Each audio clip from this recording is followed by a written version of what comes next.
Now I want to turn our attention to the word of the Lord. 2 Chronicles chapter 25, beginning with verse 1. Reading from the New Living Translation of the Scriptures, the word of the Lord is as follows. Amaziah was 25 years old when he became king, and he reigned in Jerusalem 29 years. His mother was Jehoaddin from Jerusalem. Amaziah did what was pleasing in the Lord's sight, but not wholeheartedly. When Amaziah was well established as king, he executed the officials who had assassinated his father. However, he did not kill the children of the assassins, for he obeyed the command of the Lord as written by Moses in the book of law. Parents must not be put to death for the sins of their children, nor children for the sins of their parents. Those deserving to die must be put to death for their own crimes. Then Amaziah organized the army, assigning generals and captains for all Judah and Benjamin. He took a census and found that he had an army of 300,000 select troops, 20 years old and older, all trained in the use of spear and shield. He also paid about 7,500 pounds of silver to hire 100,000 experienced fighting men from Israel. But a man of God came to him and said, "Your Majesty, do not hire troops from Israel, for the Lord is not with Israel. He will not help those people of Ephraim.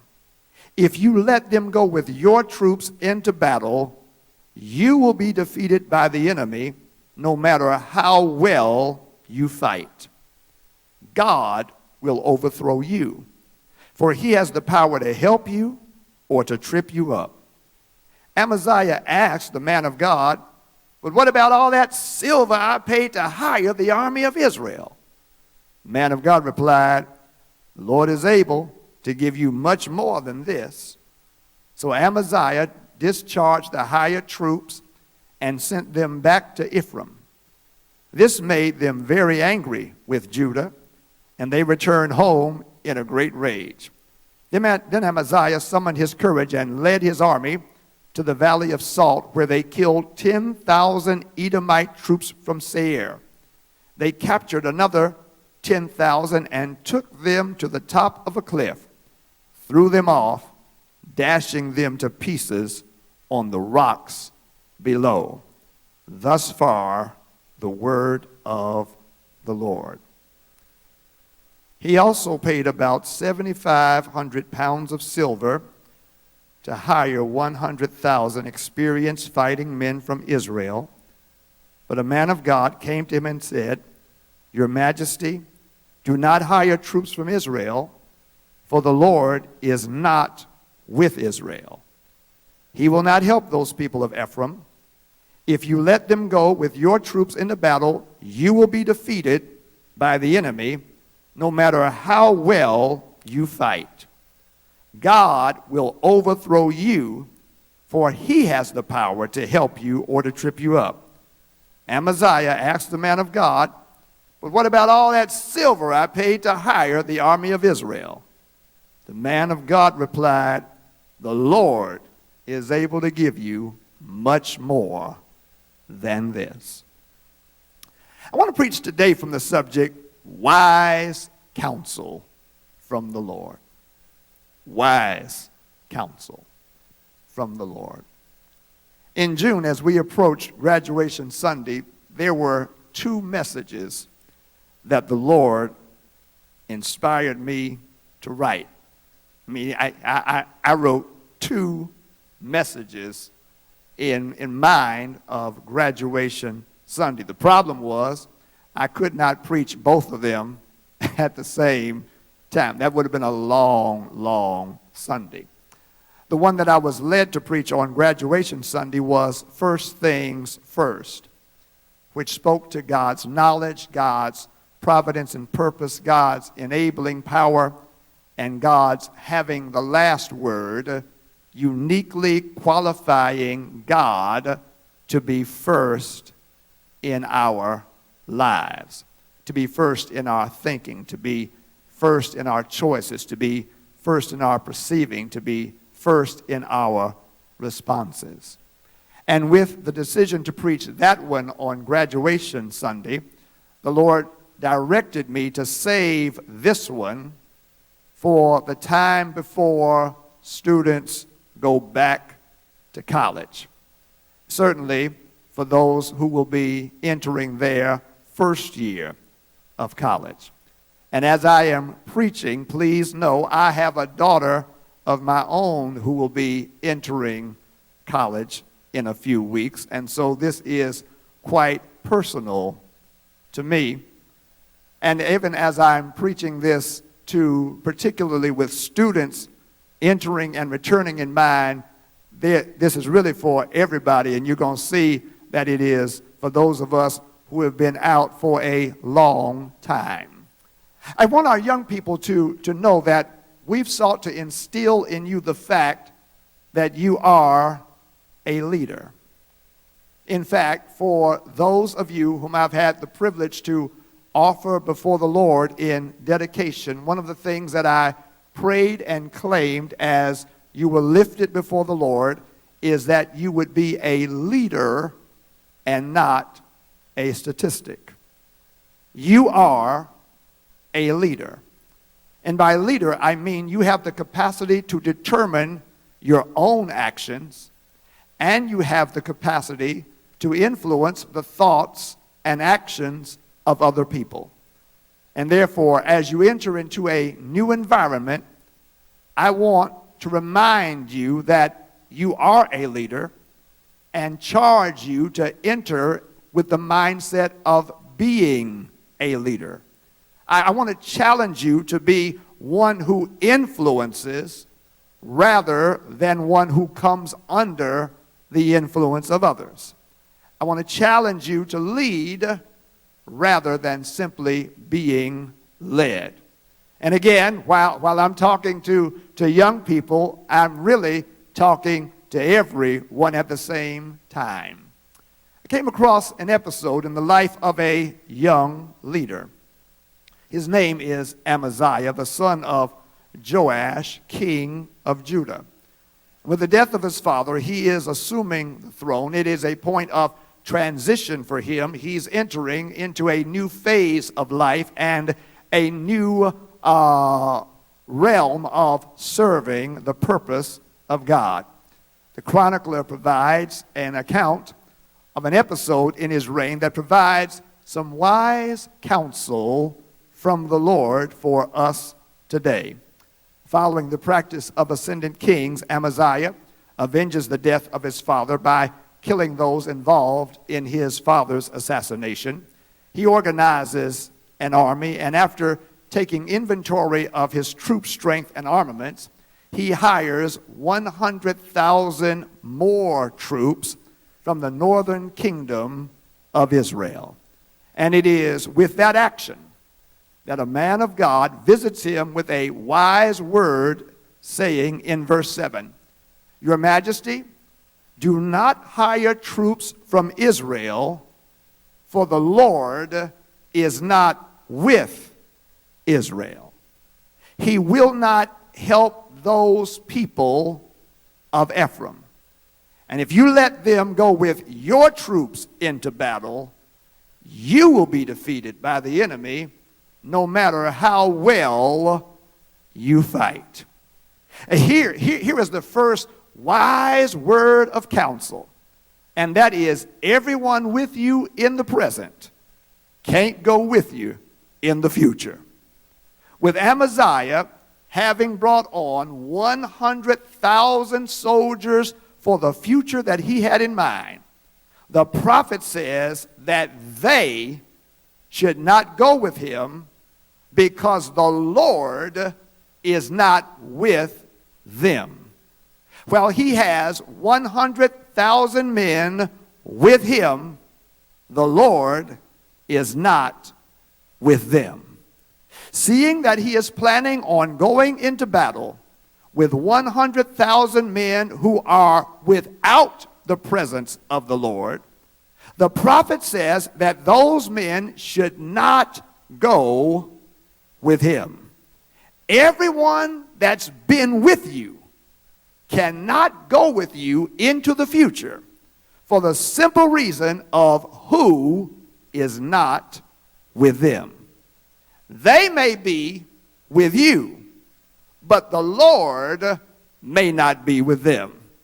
The fulfillment of the Lord's purpose in your life requires people with whom the Lord is present. And what was okay at one stage of your life is a problem at another stage of your life. Some people who were okay in high school are not okay for college. And some who were okay for college are not okay for you now. Not everyone who was with you can go with you further.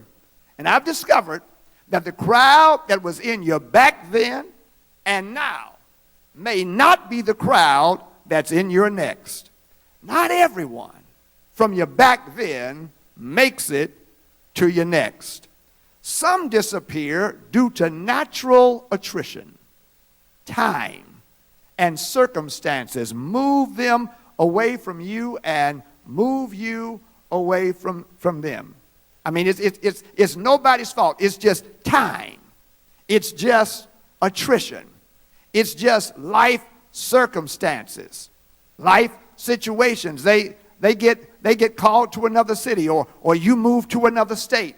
That's just natural attrition. But there's also another way that it happens, which is purposeful pruning and purging. There are those who are purposefully removed by God.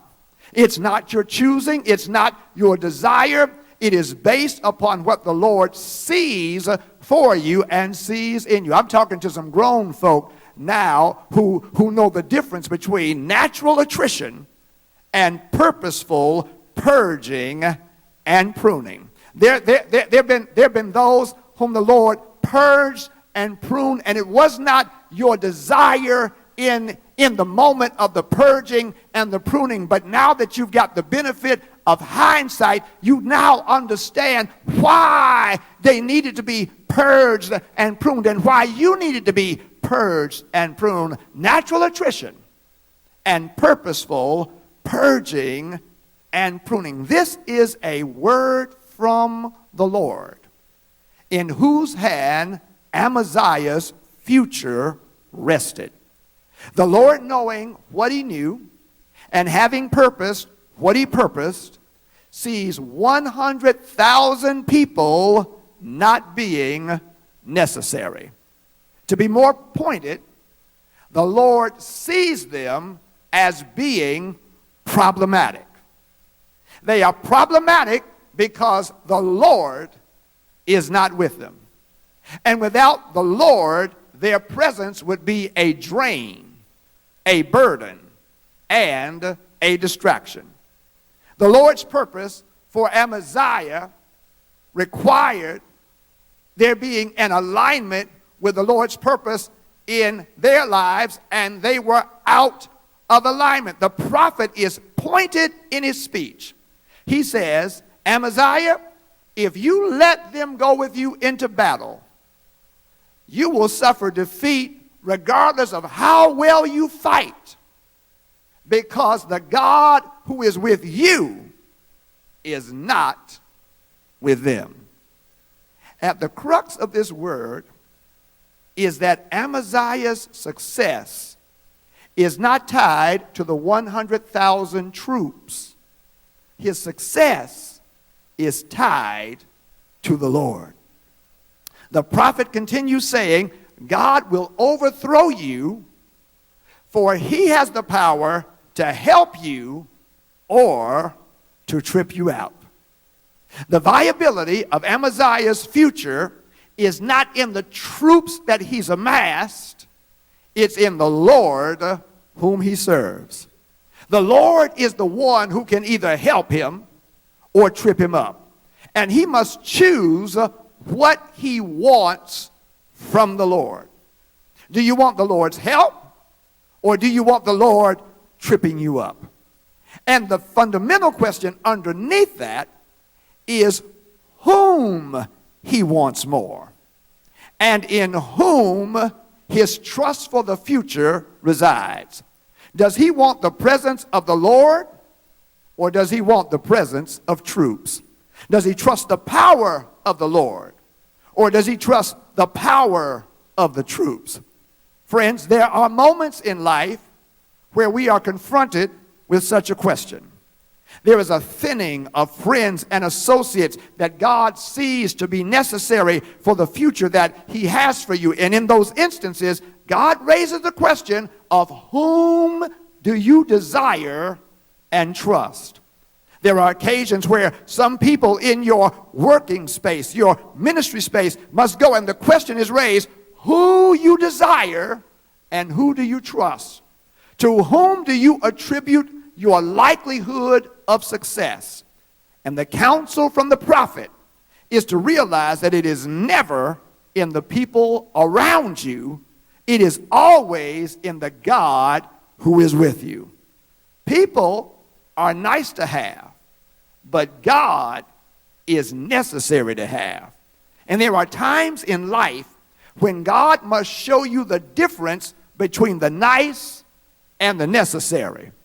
Somebody can testify that God demonstrated in very clear ways the difference between the nice and the necessary. You fretted over his or her departure, but you discovered you didn't die. You lived. In fact, you thrived. You've grown, you've advanced, and what you discovered is that he or she wasn't necessary. He or she was just nice. It was nice going out. It was nice being seen with them. It was nice being known by them. But you discovered they weren't necessary. The only one who was necessary is the one who remains. And the one who has remained in your life and the one who will remain in your life is God. I'm talking to some grown folk now who remember the time that when that breakup came and you thought, I'm just going to die, I just can't live anymore. But you got up the next day. You might have cried, but you got up the next day and and then you woke up the next day and then your cry went to, but you got up the next day because it was nice. But you discovered it wasn't necessary. You discovered in God you live. In God you move. In God you have your being. The one who is necessary is the Lord. Now, having received this first word, Amaziah is thrown into a quandary because of what he has invested in getting them and in keeping them. He spent 7,500 pounds of silver. And listen to his question. What about all that silver I paid to hire the army of Israel? With the Lord saying, they can't go with you, Amaziah starts talking about how much he spent. Lord, do you know what I just paid? Do you know about the 7,500 pounds of silver that I just paid? He's saying, God, I didn't make that large of an investment just to let it go. That'd be a waste of my money. I'd look like a fool going to the treasurer after having requisitioned that amount to simply let them go. Does that sound familiar to somebody? Anybody ever been where Amaziah is? Anybody been tied to how much you've invested? You knew that you needed to cut ties, but you think of the money that you spent, the stuff that you bought, the stuff they might be wearing with somebody else when you're gone, the time you spent, the tears you spent, the dreams you spent. How can I just let that go? How can I say goodbye to all of that? How can I just let somebody else end up with them after I done made all the investment that I've made? What the prophet was trying to get Amaziah to see is that removing who or what needs to be removed costs less than keeping them. Well, Amaziah was focused on the 7,500 pounds of silver that he spent in the past. The prophet is speaking about the defeat he'll experience in the future. And what he spent in the past cannot compare to what he'll lose in the future. In other words, it will cost him more to keep them than it will cost to cut them loose. I believe I just rang somebody's bell, because while you were thinking about what you spent in the past, God saw what you'll miss in the future. God sees the victory that you'll miss. God sees the opportunities that you'll miss. God sees the joy that you'll miss. God sees the peace that you miss. God sees the impact that you'll miss. You haven't spent more on them than what you'll lose by keeping them. I believe there's a witness right now who can co-sign that you discovered that removing what or who needs to be gone costs less than keeping them. It costs less headaches, it costs less heartache, it costs less confusion, less drama, less sleepless nights, less time, less effort, less stress, if you had known how much less that it would have cost you to let them go a long time ago. That's what those travelers felt and discovered when they allowed Jonah on board with their ship. They discovered that the storm that they were facing that was threatening their lives was because Jonah was on board. And they had to come to a decision. Do we continue to keep Jonah on board and risk losing everything? Or do we throw Jonah overboard and trust his God with him? And they discovered that in throwing him overboard, it costs less to do that than to keep him, because what they were doing was then putting him in the hands of the Lord. I'm just trying to help somebody understand. Sometimes you've got to let some folk go, and in letting them go, you're putting them in the hand of the Lord. You are trusting God to be God in their life. You are not God. It's not your role to be God. It's your role to follow God. And in following God, sometimes you've got to cut some folk loose and trust them with the Lord. I hear you still talking about how much you spent. You feel that it would be a waste. Let me help you. It's not what you spent in the past that'll be a waste. It's what you'll miss in the future. There's a future waste that God wants to keep you from experiencing. There are thoughts that God doesn't want you wasting. There are emotions that God doesn't want you wasting. There's time that God does not want you wasting. There are dreams that God doesn't want you wasting. There is a life that God does not want you wasting. The prophet seeks to help Amaziah by saying, the Lord is able to give you much more than this. With Amaziah worried about 7,500 pounds of silver going down the drain, maybe what loss of influence that he might have by letting 100,000 people go. The prophet speaks to him about what he'll gain by following God. And this is the third piece of counsel. I want you to hear me clearly. God can be trusted to be and to provide who and what you need. The prophet's first words would have been enough. The Lord is able. Unlike the 100,000 with whom the Lord is not present, the prophet says the Lord is able.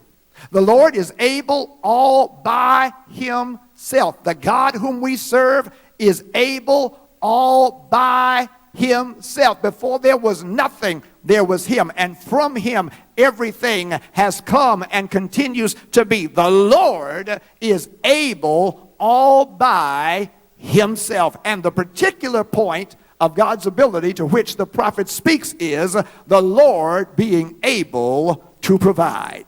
The prophet says that God can provide much more. What Amaziah spent cannot compare to the much more that God has. The loss that he imagines pales in comparison to the gain that God has.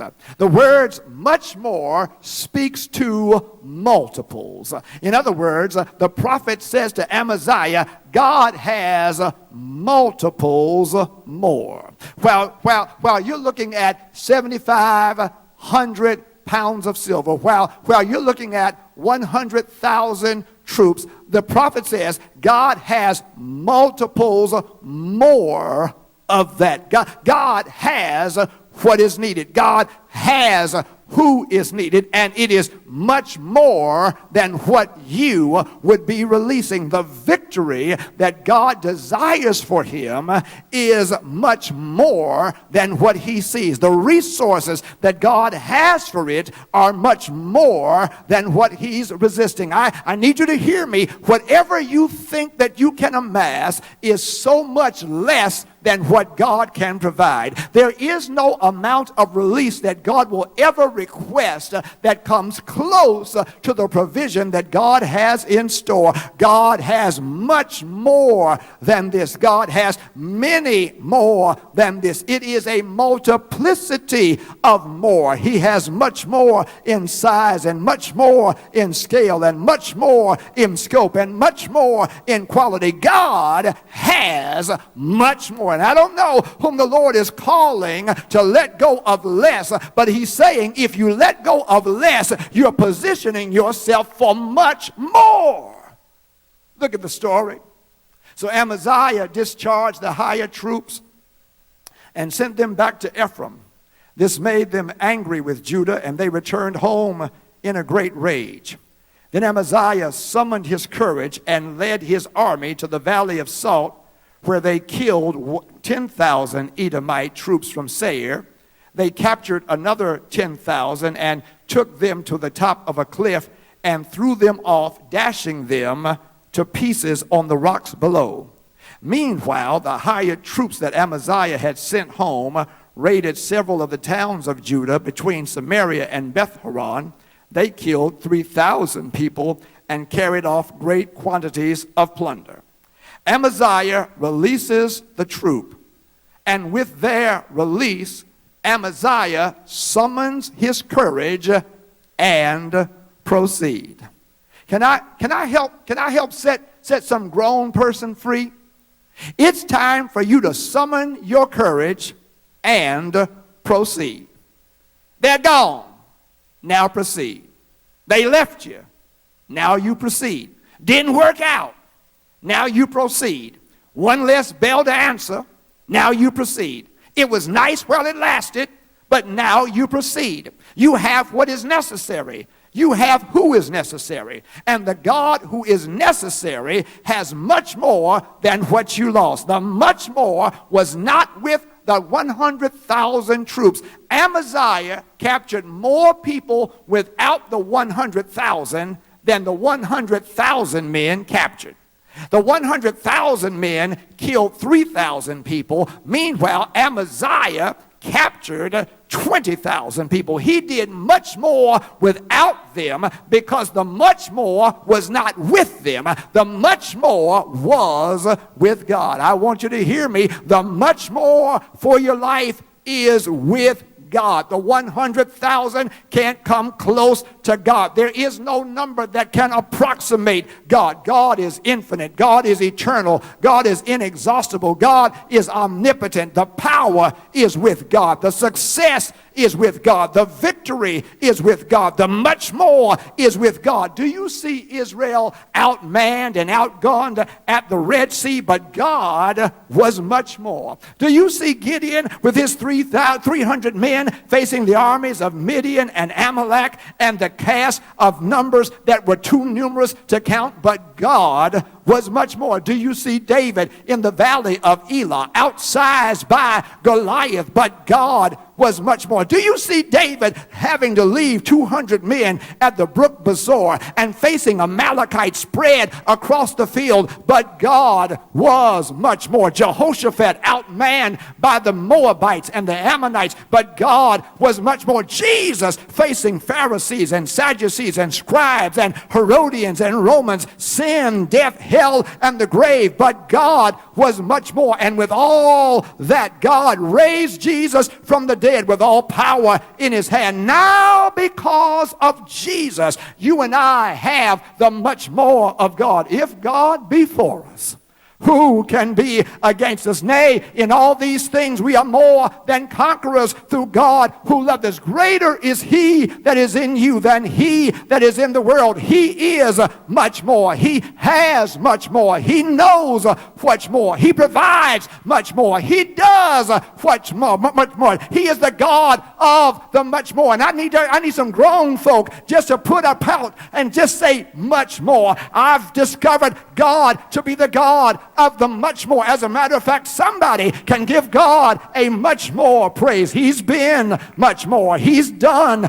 much more. He's provided much more. He's fought much more. He's overcome much more. He's the God in whom there is no failure. And I've discovered that there is absolutely nothing that God can't do. I can pull up my own testimony. It's been 40 years since I entered, my God, the hallowed halls of Morehouse College. I was a freshman in 1981. My God, how those years fly by so fast. But I can look back across those 40 years and I can testify there is no failure in God. And there is absolutely nothing that God can't do. I can testify that God has done so much more for my life than I saw for my life when I entered college at 1981. There's so much more that God has provided than I imagined for my life. There's so much more that God has done than I imagined for my life. And I can co-sign with Donald Vales when he sang the song, I've had heartaches and I've had some tears and I've had some frowns and sometimes I've been burdened and sometimes I've been down, but I found out that there's nothing that God can't do. I can testify that there have been times when my joy has gone away, and there have been times when it seemed like the enemy had come to stay, but I still found out that there's nothing that God can't do. And I can testify that when people on your job get you down, and when you're home at night and there's confusion all around, there's still nothing that God can't do. He'll wipe the tears from your eyes. He'll make a way out of no way. He is the answer. There is nothing that God can do. Am I talking to some grown folk now who can testify that there have been times when it was just you and God? There was nobody upon whom you could call, but because God is God and because God is able, you discovered that God was able to do just what he needed to do, when he needed to do it, how he needed to do it, where it needed to be done. You discovered that your help didn't come from anybody, but your help came from the Lord who made heaven and earth. And you can testify that he will not suffer your feet to be moved. He that keeps Israel, he neither slumbers nor sleeps all day and all night. He watches over you. He takes you in your slumber and he wakes you up, and he has whatever you need for the day that faces you. He greets you with mercy and meets you with faithfulness. gives you strength, and provides you wisdom, supplies your need according to his riches in glory. As a matter of fact, it blows your mind, because there are times when you don't know when, and you don't know from whence it's going to come, but you just keep on lifting up your eyes and knowing that your help comes from the Lord, and you discover there's nothing that he can't do. As a matter of fact, he is the God who does exceedingly abundantly above all that you've asked or even thought, according to the power that's at work within you, because he's put something in you, and he said, I know the day that you're going to need it, and just when it's needed, he pulls it out. Just when it's needed, he reveals it. Just when it's needed, he says, discover who you really are, because I'm the God who is on your side, and there's nothing I can't do. Yes, sir. There is nothing that God will not be able to do for you. Nothing that God will not be able to provide for you. Nothing that God will not be able to make happen for you. Nothing that God will not solve for you. Nothing that God will not fight for you. Nothing that God can't do for your life. Your parents aren't going to be there, but God will be there. And he'll make a way out of no way. Oh, my God, he'll make a way out of no way. He will make a way out of no way, because he did it for your parents, and he'll do it for you. As a matter of fact, some of the stuff that your parents were able to provide, it was because God made a way out of no way. And just as he did it for them, he will do it for you. And for every problem, for every situation, he's the answer. He's the answer.